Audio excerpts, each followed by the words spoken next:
The man's life was leaking out of him like water from a cracked canteen, staining the dusty floorboards of the barn.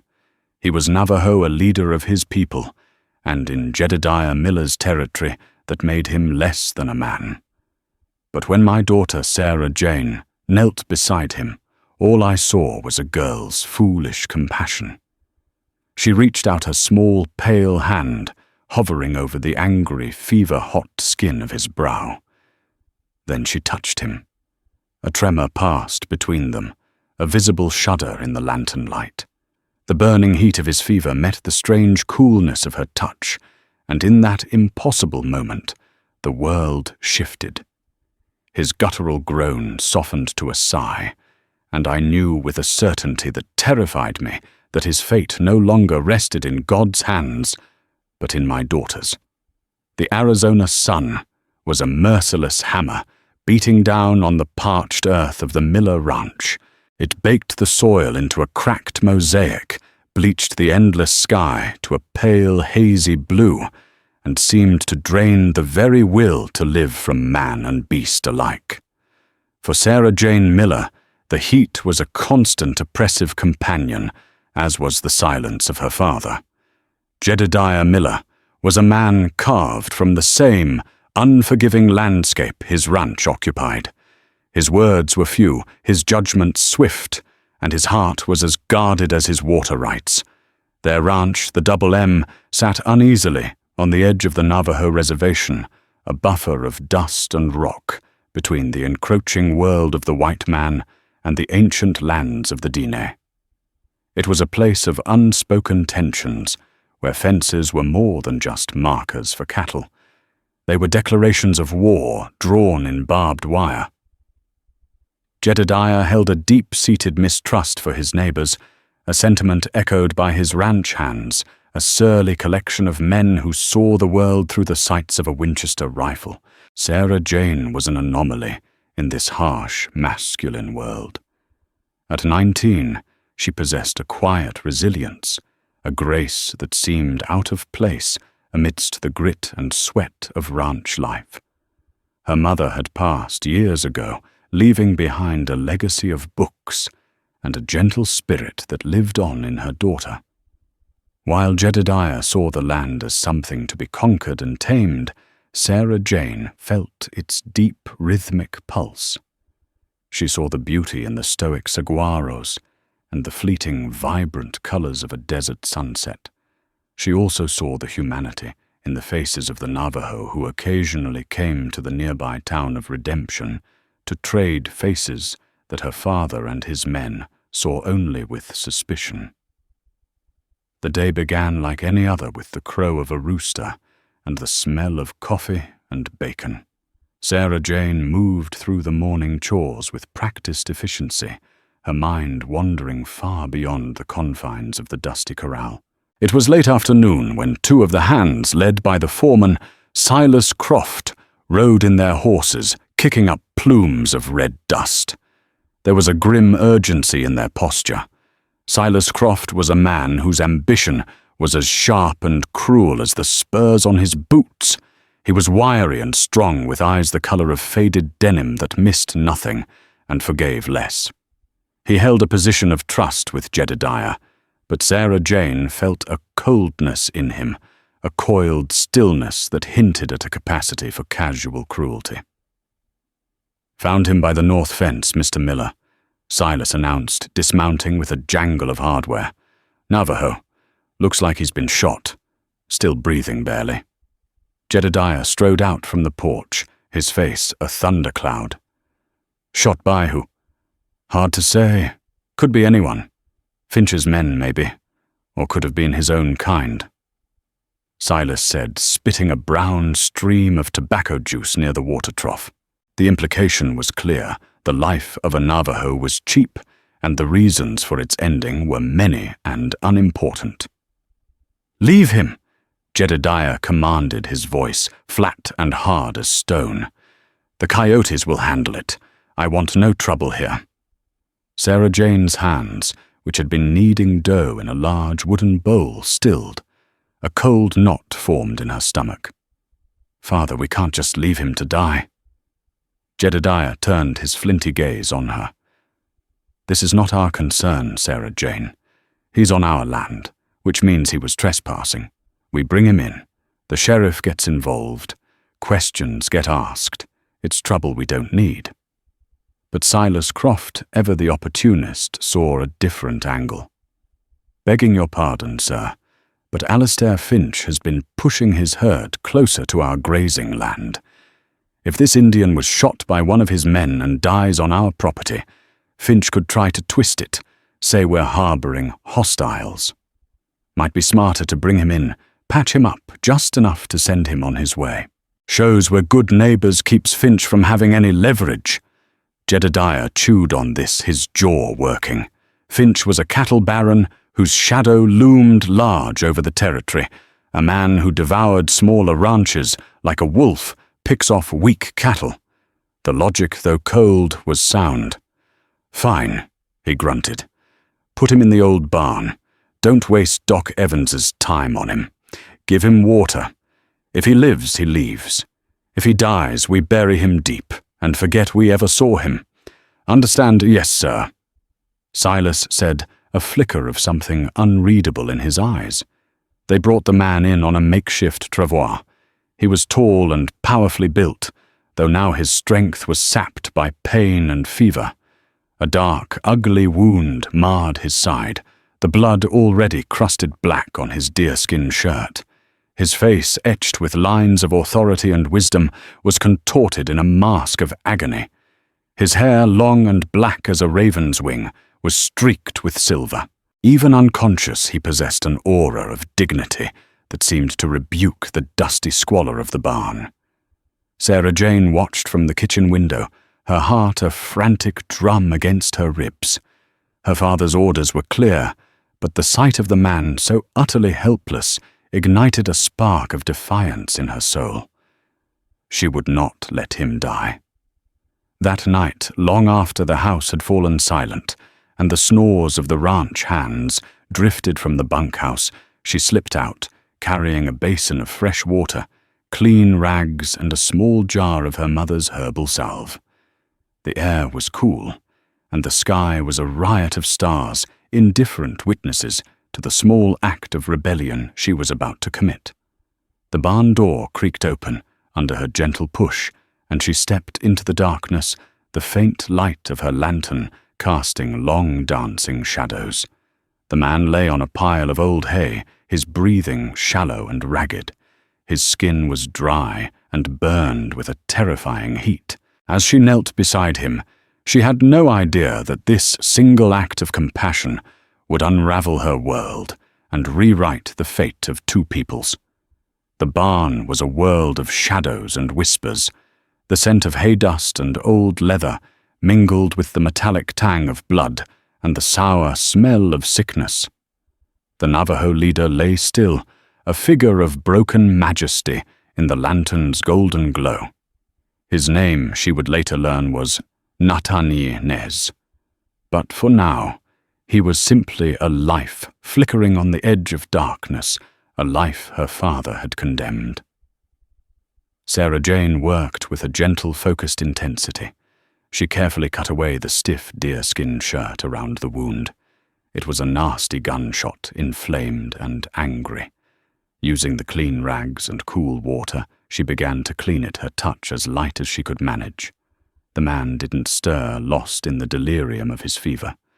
She applied her mother's salve, a fragrant mix of comfrey and yarrow, that she hoped would stave off the infection that was surely setting in. She dipped another rag in the basin and bathed his face, trying to cool the furious heat radiating from his skin. His brow was furrowed, his lips cracked and dry. He mumbled words in a language she didn't understand, fragmented pleas and commands from a fever dream. Compassion washed over her, a current so strong it felt like grief. This was a man of importance, a leader reduced to this helpless state, hidden away like a sick animal. For 3 nights, she kept her vigil. By day, she went about her chores, her face a mask of placid obedience, her mind constantly on the man in the barn. She moved like a ghost, smuggling broth water and fresh bandages from the house. She grew thin and pale, the secrets she kept carving shadows under her eyes. Silas Croft watched her, his gaze lingering a moment too long, a knowing smirk playing on his lips. He said nothing, but his silence was more menacing than any accusation.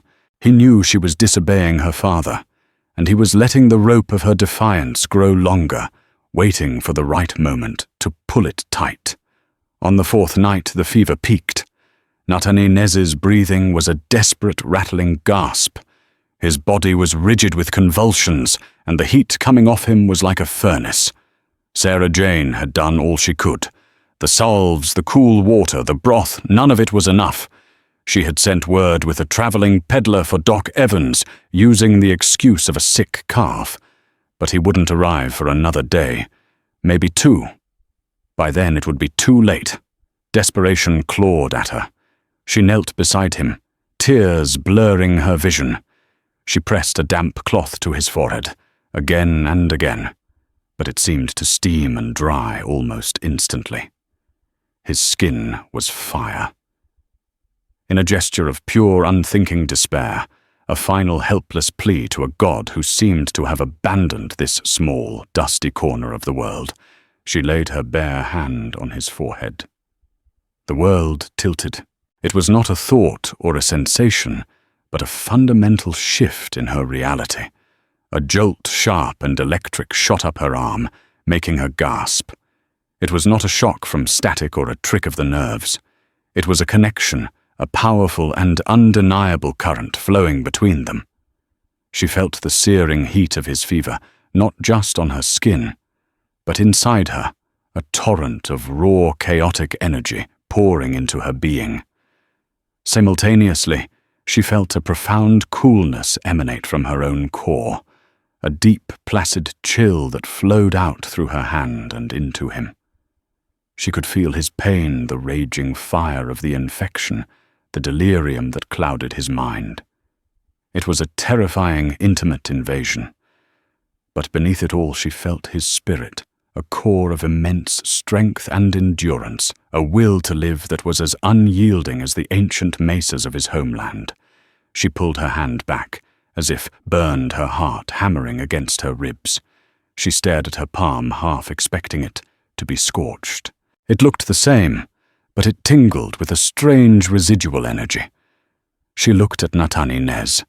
The violent tremor in his limbs had ceased.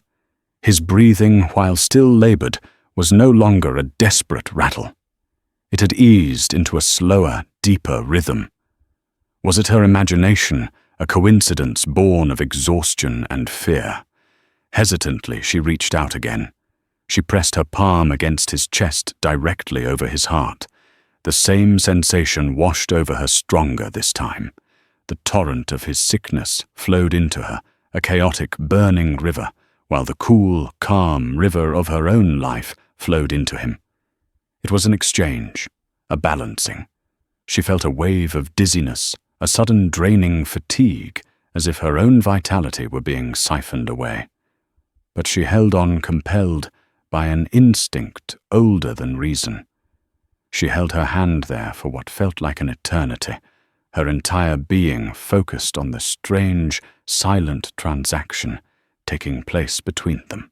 The lantern light flickered, casting her shadow, large and protective on the wall behind her. When she finally drew her hand away, exhausted and trembling, she saw beads of sweat on Nataninez's forehead. The dry, cracked earth flush of his skin had lessened. His fever had not broken entirely, but the crisis, the terrifying peak, had passed. She stumbled back and sat heavily in the hay, breathing hard. What had just happened? What was this strange power that resided within her, a power she never knew she possessed? It felt sacred and terrifying, a gift from an unknown god or a devil's curse. She knew with chilling certainty that she could never speak of this to anyone. Not to her father, who would see it as witchcraft. Not to the men who would fear and revile her, and especially not to Silas Croft, who would find a way to twist it, to his own cruel purposes. This power was hers alone, a secret as profound and dangerous as the life she had just saved. The days that followed were steeped in a strange and potent secrecy. Natani Nez began a slow but steady recovery, a process that felt nothing short of miraculous to Sarah Jane. The raging fever subsided into a manageable warmth, and the angry inflammation around his wound began to recede. Each night she would return to the barn, and each night she would perform her silent, draining ritual, placing her hands on him and feeling the ebb and flow of life between them. Each time she felt a piece of her own strength leave her, a deep, weary ache settling into her bones. Yet seeing the life return to his eyes, the clarity replacing the fog of delirium, was a reward that eclipsed her own fatigue. On the 5th day of his captivity, he spoke to her. His voice was a dry rasp, but his eyes were clear and intelligent. "You," he whispered, his gaze fixed on her face. "The coolness." Sarah Jane froze a piece of bread in her hand. "You were dreaming." He shook his head slowly, a gesture that required immense effort. "Not a dream. I felt it. Life. You gave it." She said nothing, her fear a palpable thing in the quiet barn. She could not admit it, yet she could not deny it. He seemed to understand her silence. He did not press her. Instead, he accepted the water she offered his eyes, never leaving hers, a look of profound, questioning awe in their dark depths. A fragile trust began to form in the shadows of the barn, a bond forged in secrets, and a shared miracle. He told her his name was Natani Nez, and that he was a leader charged with the welfare of his people. He spoke in slow, deliberate English, a language he had learned from missionaries in his youth. He told her not of the bullet that had torn through his flesh, but of a slower, more insidious poison that was afflicting his community. "The water from Crimson Creek," he rasped one evening, his strength growing daily. "It runs from the high country through the new fences of the white man. The water is sick. Our children, our elders, they drink, and a fire burns in their bellies. A weakness takes them." He described a sickness that sounded eerily similar to the fever he had just fought, a wasting illness that left its victims weak and delirious. "It is not a spirit's curse," he said, his voice gaining strength and conviction. "It is poison, from the land where the cattle of Alistair Finch now graze." The name sent a chill down Sarah Jane's spine. Alistair Finch was more myth than man, a name spoken in hushed tones in the town of Redemption. He owned more land, more cattle, and more politicians than anyone in the territory. His ambition was legendary, matched only by his ruthlessness. He had been buying up or forcing out smaller ranches for years, and his land acquisitions had recently pushed right up against the borders of the reservation, cutting the Navajo off from their ancestral hunting grounds, and it now seemed their clean water. Why would he poison the water? Sarah Jane asked, though she already knew the answer. Land. Natani Nez said the single word heavy with generations of loss. The government says the land is ours, but if we are gone, the land is his. He wants our people to leave or to die, so he makes the land itself kill us. The sheer calculated evil of it took her breath away. This was not a battle of fences and grazing rights. It was a quiet, systematic extermination. And the man lying in her barn was not just a random victim of violence. He had likely been shot because he was the leader of the resistance, the one man who could unite his people against Finch. Meanwhile, outside the sanctuary of the barn, Silas Croft's suspicion festered. He saw the light in the barn late at night. He noticed Sarah Jane's weariness, the way she seemed to be carrying a heavy burden. He saw the food she spirited away from the kitchen. He was no fool. The Navajo should have been dead by now, or at the very least still on the brink. Instead, through the cracks in the barn door, Silas had caught a glimpse of the man sitting up, taking broth from Sarah Jane's hand. One afternoon, as she was coming back from the barn, he cornered her by the smokehouse. He moved with a snake's swiftness, blocking her path. "That Indian's looking mighty spry for a man with a hole in him," Silas said, his voice a low, suggestive drawl. He took a step closer, invading her space. "You're spending a lot of time in there, Sarah Jane. A lot of time alone with him." "I'm just following my father's orders," she said, her voice trembling slightly. "Giving him water." Silas chuckled a dry, unpleasant sound. "Your father's orders were to let him live or die on his own. You're doing more than that. I think you're helping him a little too much." His gaze dropped to her hands. "What's your secret, little bird? You got some special kind of medicine in there." "I don't know what you're talking about," she said, pulling away from him. He grabbed her wrist, his grip surprisingly strong. "Don't you play dumb with me. I've been watching you. Something's going on in that barn, and whatever it is, I aim to find out." He let her go as suddenly as he had grabbed her, his eyes glinting with a predatory light. "You be careful, Sarah Jane. Secrets have a way of getting out, and some secrets can get a whole lot of people hurt." She fled back to the safety of the house, her heart pounding. His threat was clear. He was a spider, and she was the fly caught in his web. He wasn't just suspicious. He was waiting for her secret to ripen so he could pluck it for himself. And she had no doubt that when he did, he would use it to destroy not only her, but the man she was risking everything to save. The uneasy truce of secrets could not last. Silas Croft was a patient predator, and his moment came on a moonless night, a week after Natani Nez was found. Sarah Jane, bone-weary but resolute, slipped out to the barn for her nightly ritual. The air was thick and still, promising a storm that had yet to break. She carried a small bowl of stew, a rare surplus from the evening meal, feeling a small thrill at this act of defiant generosity. Inside, Natani Nez was sitting with his back against a support beam, his long legs stretched out before him. The change in him was astonishing. The gaunt, hollowed look was gone, replaced by a lean strength. The wound in his side was healing cleanly, and the light in his eyes was sharp and clear. He was no longer a patient, but a captive.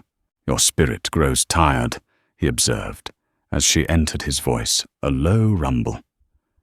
"This gift you have, it takes from you." "It's a fair price," she answered, handing him the stew. "No price is fair if it leaves the giver empty," he countered gently. He had begun to speak to her of her ability, not with fear, but with a deep, reverent understanding. He told her of stories among his people of chosen ones, who could mend the flesh and soothe the spirit, individuals known as life-givers. He warned her that the power required balance, that to give life one must be firmly rooted in their own. Her nightly secrecy and the constant drain were unbalancing her, making her vulnerable. As she knelt to check his bandages, she spoke of Silas Croft's suspicions, the veiled threats. "He is a man with a serpent's soul," Natani Nez said, his gaze distant. "He watches not for truth, but for advantage. You must be cautious." His warning came too late. The barn door, which she thought she had secured, swung inward with a sudden, violent bang. Silas Croft stood framed in the doorway, a lantern held high in one hand, a pistol dangling loosely in the other. His face was a mask of triumphant malice. "Well, well," he drawled, stepping inside. "Look at this cozy little scene. The rancher's daughter playing nursemaid to a redskin. Your daddy would have a fit, Sarah Jane, a genuine heart-stopping fit." Sarah Jane scrambled to her feet, placing herself between Silas and the Navajo leader. Natani Nez moved slowly, deliberately getting his feet under him, his posture radiating a defiant calm that infuriated Silas. "Get out, Silas," Sarah Jane demanded, her voice shaking but firm. "Oh, I don't think so," he sneered, his eyes flicking from her to Natani Nez and back again. "I've been piecing it together. A man shot clean through, burning with a fever that should have cooked him from the inside out. A few days later, he's sitting up looking healthier than I do. It ain't your stew that's doing it. It's you." He took another step, his eyes gleaming with a feverish discovery. "I saw you. The other night. Through a crack in the wall. You touched him. And it was like watching a lamp being trimmed, the flame getting brighter. You have a gift, girl. A real, honest-to-God miracle in your hands." The secret was out, and the reality of its exposure was more terrifying than she could have imagined. This was not about her father's anger or the town's judgment. This was about him, about the avarice in his eyes. "So here's how it's going to be," Silas said, his voice dropping to a conspiratorial whisper. "You're going to keep your little secret, and I'm going to keep it for you. We're partners. Think of the possibilities. A man gets snake-bit, a horse breaks a leg, a rich man gets sick. A gift like that could make a person powerful. Could make a person rich. I would never." She spat her revulsion, giving her courage. "You'll do what I say," he hissed, his friendly mask dissolving completely. "Or I'll walk up to that house, right now. I'll tell your father I found you in here, rolling in the hay with his sworn enemy. He'll kill this Indian where he sits, then he'll probably take a horsewhip to you before throwing you out for good. And after that, I'll spread the word in town. Witch. That's what they'll call you. A Navajo-loving witch. They'll run you out of the territory on a rail if they don't string you up first." The threat hung in the air, vile and suffocating. But it was what came next that chilled her to the bone. "My employer would be very interested to learn about you." Silas continued, a cruel smile spreading across his face.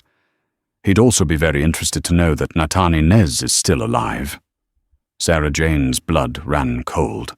"Your employer, Alistair Finch, pays me a lot more than your father does," Silas admitted, without a shred of shame. "Pays me to keep an eye on things, report back on land, on water, on troublesome neighbors. It was Finch's man who shot your friend here. Mr. Finch wants the Navajo gone, and Natani Nez is the one holding them together. He was supposed to die out there in the desert." The pieces clicked into place with horrifying clarity. Silas was not just a cruel foreman. He was a spy, a traitor in their midst. He had orchestrated bringing Natani Nez here, perhaps hoping he would die on their land and give Finch the leverage he wanted.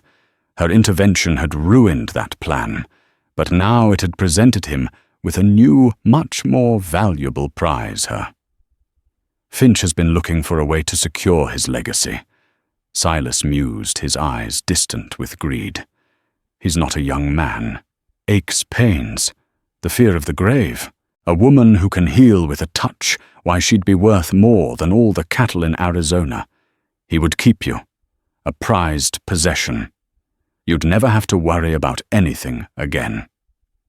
The unspoken threat was clear. She would be a prisoner, a pet healer, for a monster forced to use her gift to sustain the very man who was murdering Natani Nez's people. The choice he offered was no choice, at all servitude or destruction. The serpent had not just been in the grass. It had been living in their house all along. The revelation of Silas Croft's betrayal settled like a shroud over the barn. He was no longer just a leering bully. He was the local face of a vast and monstrous evil. His threats were not idle boasts. but promises backed by the power and ruthlessness of Alistair Finch. For a long moment, the only sound was the frantic beating of Sarah Jane's heart. "You work for the man who is poisoning women and children," she said, her voice low and trembling with a cold rage. Silas merely shrugged.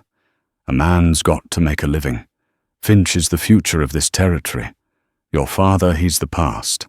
He's just too stubborn to lie down and die." He pointed the barrel of his pistol toward Natani Nez. "And he's the past, too. Mr. Finch is just helping history along. Now what's it to be, Sarah Jane? Our little secret partnership, or do I go wake your daddy?" Before she could answer, a voice cut through the tense air, as harsh and unforgiving as splintered rock. "You won't have to." Jedediah Miller stood just inside the barn door, his silhouette black against the star-dusted sky. In his hands, he held a double-barreled shotgun, its twin muzzles aimed squarely at Silas Croft's chest. He must have been woken by the commotion, or perhaps a father's intuition had guided him from his bed. His face was a mask of cold fury, his eyes moving from Silas to his daughter, kneeling in the hay, and finally to the Navajo leader, who was now fully on his feet, poised and ready. "Father, it's not what you think."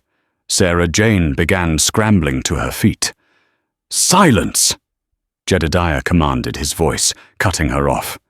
He took a slow step into the barn. "I find my foreman threatening my daughter in the middle of the night, in the company of a man I ordered left for dead. What am I supposed to think, Sarah Jane?" Silas, ever the opportunist, saw his chance. "She's been sneaking out here for over a week, Mr. Miller, healing him. She's got some kind of unnatural power. She's a witch, and she's in league with him. They're plotting against you." Jedediah's knuckles were white on the stock of the shotgun. The accusation, as venomous as it was, landed on fertile ground. It was a confirmation of his deepest fears, the unknown, the unnatural, the corruption of his only child by the very forces he had spent his life fighting against. "Step away from her, Croft," Jedediah snarled. Then he leveled his gaze full of a lifetime of prejudice and pain at Natani Nez. "And you, get out of my barn and off my land before I kill you myself." "Father, no. You don't understand," Sarah Jane cried, moving to stand in front of Natani Nez, shielding him with her own body. "Silas works for Finch. It was Finch's men who shot him. They're poisoning the water on the reservation." "Lies and witch talk," Silas spat. "She's trying to protect her lover." The vile accusation struck Jedediah like a physical blow. A low growl rumbled in his chest. This was the ultimate transgression. His daughter, his blood siding with his enemy against him. He raised the shotgun. The click of the hammers being cocked was deafeningly loud in the sudden silence. It was in that moment of ultimate crisis that Natani Nez acted. He was unarmed and still recovering, but his spirit was that of a leader. He grabbed a heavy iron branding poker from the wall, a clumsy but potentially lethal weapon. He moved not toward Jedediah but toward Silas. "You will not speak of her that way," Natani Nez said, his voice resonating with an authority that transcended their situation. Silas, startled by the sudden defiance, raised his pistol. He fired. The shot was deafening in the enclosed space. It wasn't aimed to kill, but to maim. The bullet tore through the fleshy part of Natani Nez's forearm, sending him stumbling back with a grunt of pain. Blood dark in the lantern light welled up instantly. "No!" Sarah Jane screamed. Everything happened at once. Jedediah took a step forward, his face a contorted mask of rage and confusion. Silas smiled, seeing the situation turning to his advantage. But Sarah Jane moved faster than either of them. Ignoring the guns, ignoring the danger, she rushed to Natani Nez's side. She grabbed his bleeding arm, her hands pressing tight against the fresh, ragged wound. "Father, watch," she commanded, her voice ringing with a power he had never heard before. She closed her eyes, shutting out the world, shutting out her fear, and focused. She called on the coolness within her, the deep, quiet well of life she had only just discovered. She felt the familiar, dizzying exchange, the pain, the shock, the tearing of his flesh pouring into her, while her own calm energy flowed into him. The three men stared, mesmerized. In the flickering lamplight, they saw it happen. The bleeding, which had been profuse, slowed to a trickle, and then stopped completely. The ragged edges of the gunshot wound seemed to contract, to pull together. It was not instantaneous, not a parlor trick, but a visible, undeniable acceleration of nature. A wound that should have bled for minutes and taken weeks to heal was sealing itself before their very eyes. When she removed her hands a minute later, the wound was closed. The skin was still bruised and torn, but it was no longer open. The bleeding had stopped. Silas Croft's jaw hung open. All his greedy fantasies about her power were one thing. Seeing it manifested so starkly was another. It was real, and it was terrifying. Jedediah Miller lowered the shotgun, his arms suddenly feeling heavy as lead. The weapon clattered to the floor. He stared at his daughter, then at the healed arm of the Navajo, and back to his daughter. The rigid black and white world he had constructed for himself, a world of fences, brands, and clear enemies, had just been shattered into a million grey pieces.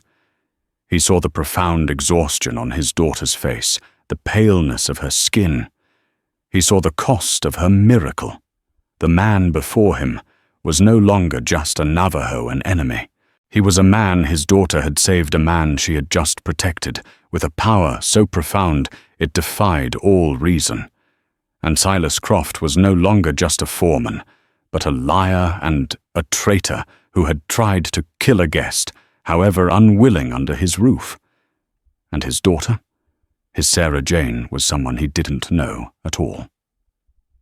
"Silas," Jedediah said, his voice quiet but laced with a cold, deadly promise. "Get out of my barn. Get off my ranch. If I ever see your face again, I will shoot you on sight." Silas, pale and trembling, knew better than to argue. He backed away slowly, his eyes still wide, with a mixture of fear and awe, before turning and disappearing into the night. The silence he left behind was heavy and profound. Jedediah finally looked at Nataninez, not as a trespasser, but as a man. He then looked at his daughter, whose quiet act of defiance had just saved them all. The foundations of his world had been shaken, and on the dusty floor of that barn, amidst the smell of hay and gunpowder, a new, fragile and uncertain covenant was being forged. The dawn that followed Silas Croft's flight brought no relief, only the hard grey light of a new and dangerous reality. The air in the Miller house was thick with unspoken words. Jedediah moved like a man in a trance, his certainties stripped away, leaving him raw and exposed. He had seen the impossible, and the sight had broken something in him, or perhaps had broken something open. He did not speak of what happened in the barn, not at first. He simply announced to the other ranch hands that Silas was gone, fired for theft. The lie was thin, but no one dared question it. Later that morning, he found Sarah Jane by the water pump, her movements slow with the deep weariness that now seemed to be her constant companion. "The Indian," he began, unable to bring himself to use Nataninez's name. "Is what he said true about the water, about Finch?" "Yes," Sarah Jane said simply. There was no room for anything but the truth now.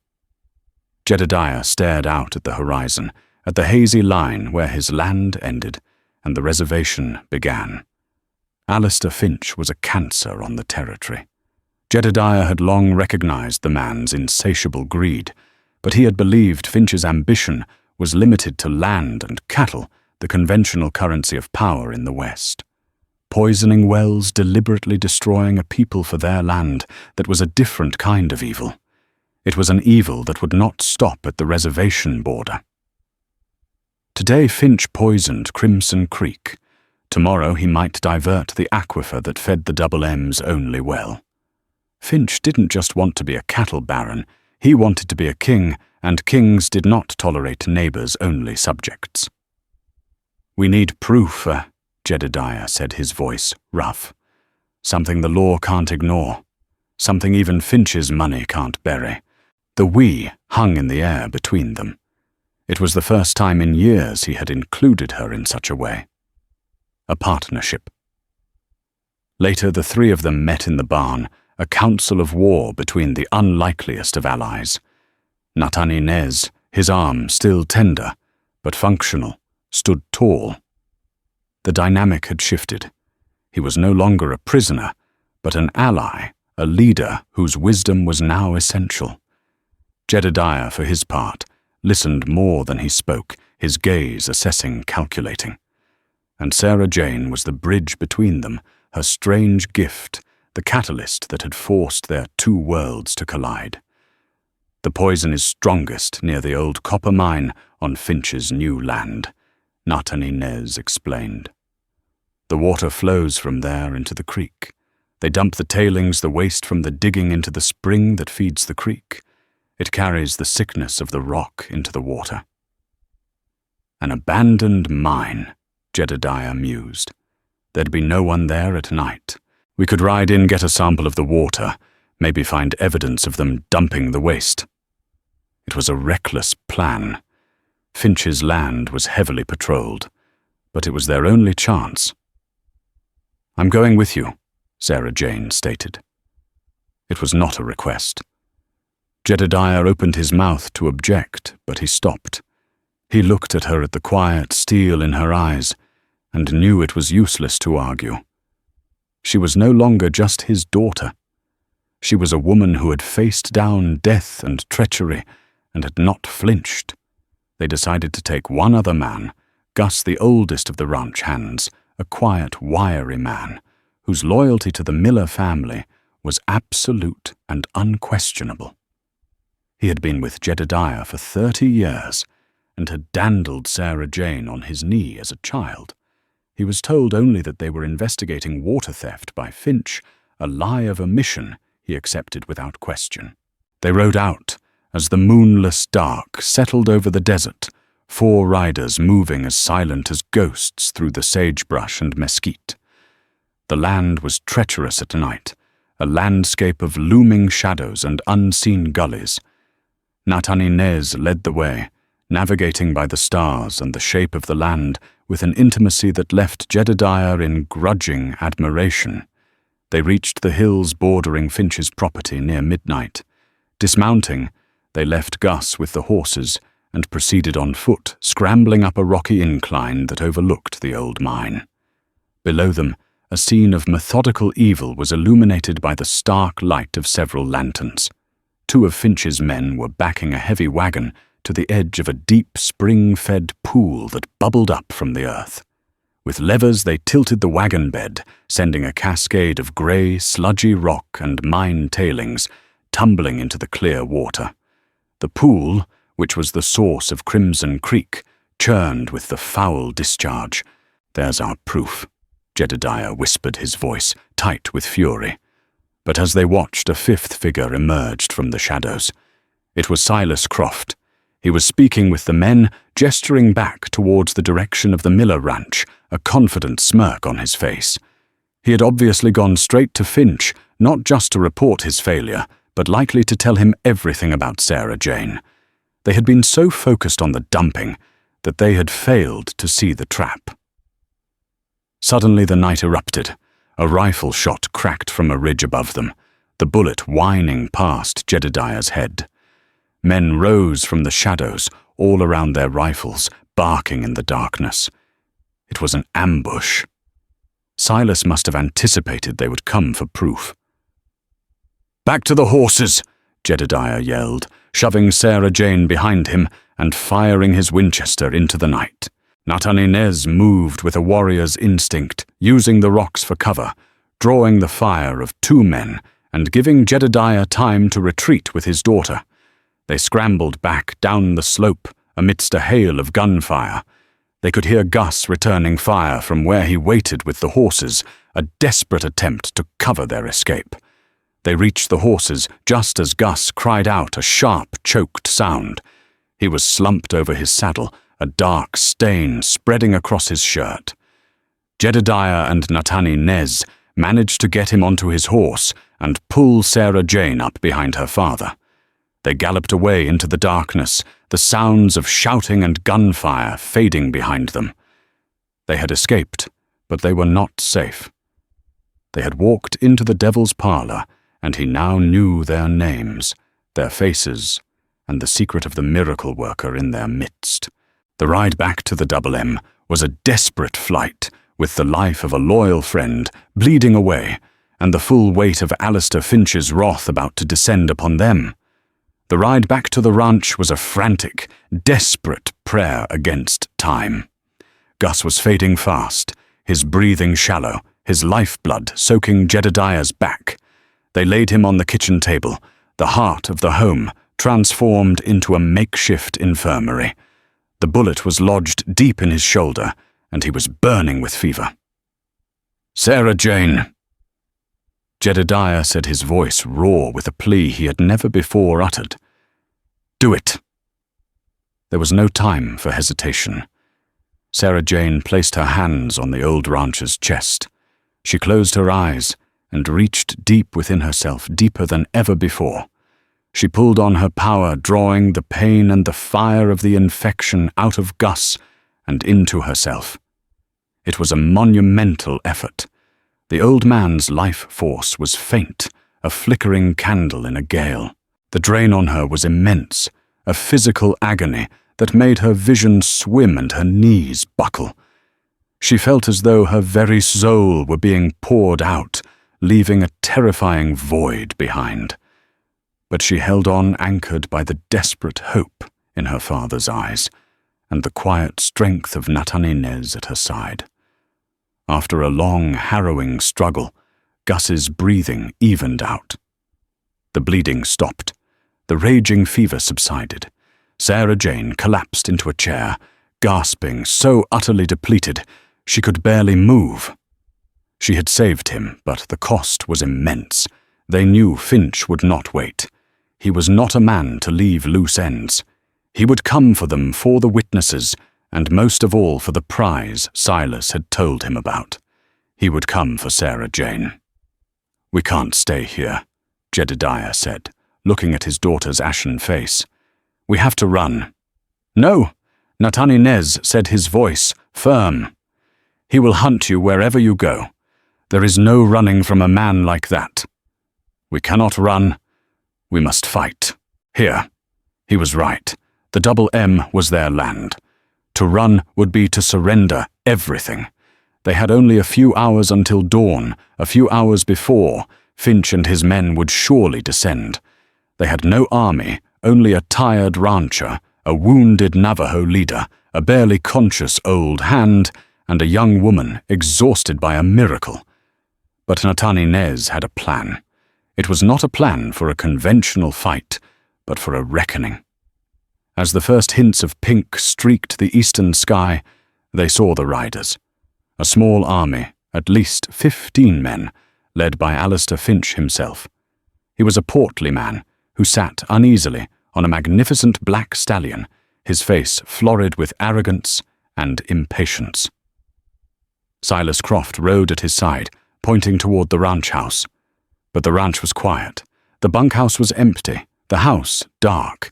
It looked deserted. Finch's men spread out, cautiously approaching the main house. "Miller!" Finch bellowed, his voice echoing in the morning stillness. "I know you're in there. Send out the girl and I might let you live." There was no answer. Silas Croft, looking nervous, urged his horse forward. "They must have run for it," he said. Suddenly, a single rider appeared, not from the ranch house, but from the low hills to the east. It was Natani Nez, mounted on Jedediah's best horse, sitting tall and proud. He held a single eagle feather, a symbol of his authority. Finch laughed. "Just one, you're all that's left. I am here to offer a trade," Natani Nez called out, his voice carrying clearly across the dusty yard. "The proof of what you have done at Crimson Creek, for the girl. You let the Millers go free, and I will give you the one who can heal you." Sarah Jane watched from the window of the barn loft, her heart in her throat. Her father stood beside her, his Winchester held tight. It was a bluff, a desperate play for time. Finch considered it a greedy light in his eyes. The proof was a problem, but it could be managed. The girl, however, was a priceless treasure. "Where is she?" he demanded. "She is afraid," Natani Nez answered. "She will only come if she knows her father is safe. Let him ride out. Let him go free, and she is yours."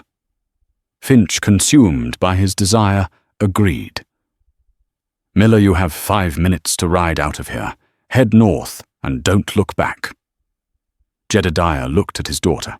Her face was pale, but determined. She nodded. This was part of the plan. Trusting in a scheme that felt like madness, Jedediah left the barn, mounted his horse, and rode slowly away from the ranch, away from his daughter, his home, everything he had ever known. Finch watched him go, a triumphant sneer on his face. "Now," he said, turning back to Natani Nez. "The girl." From the barn, a lone figure emerged. It was Sarah Jane. She walked slowly, deliberately, into the center of the corral, her head held high. She did not look like a witch or a prize, but like a queen going to her coronation. Finch's men stared, their rifles held loosely, mesmerized by this strange, quiet confrontation. Finch dismounted, his movements eager and clumsy. "So," he said, walking toward her, "you're the miracle worker." "I am," she said, her voice clear and steady. "Heal me," he commanded, gesturing to his own portly frame. "I have ailments, the pains of age. Make them go away." "That is not how it works," she said softly. "My gift is not a tool, it is a balance. It takes what is wrong and replaces it with what is right." She took a step closer to him. He was close enough now that she could smell the whiskey on his breath and see the cruelty in his small, piggy eyes. This was the moment, the culmination of Natani Nez's desperate gamble. "Touch me," Finch ordered, his voice thick with impatience. "As you wish," she whispered. She reached out and placed her hand flat against his chest over his heart.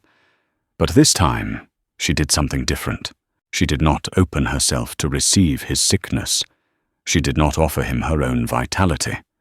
Instead, she used the connection, the intimate bridge her power created, and she pushed.